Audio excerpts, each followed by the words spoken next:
$200,000 he didn't have before he hired me. We're going to talk about today why it's important to get an experienced lawyer. We had a client that came to us from a different lawyer.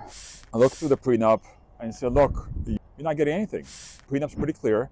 Whatever I own is mine. Whatever he owns is his. Comes over to me. I said, look, I can't promise you anything, but let me review this and I see what I can do. Drops off the case. I took the case over from the other counsel. I read the prenup and it was missing one very important clause. The clause that it was missing was that any increase in value shall not be marital.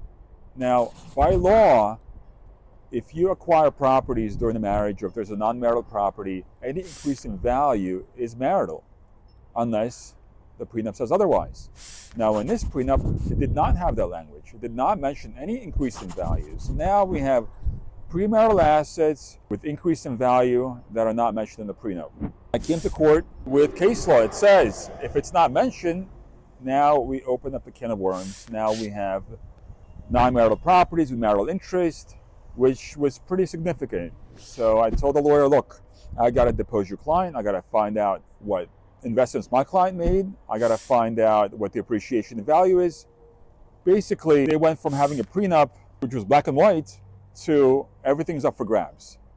So after a few weeks of negotiations, my client got somewhere close to $200,000 in settlements. It's $200,000 he didn't have before he hired me. Here's where the lesson is. Hire somebody who knows what they're doing, hire somebody with experience, hire somebody who knows the law and who can roll their sleeves up and do the research in case you get into troubles. If you have significant assets, don't hire a schmuck that does bankruptcy work. So hire somebody who knows what they're doing. That's my advice to you.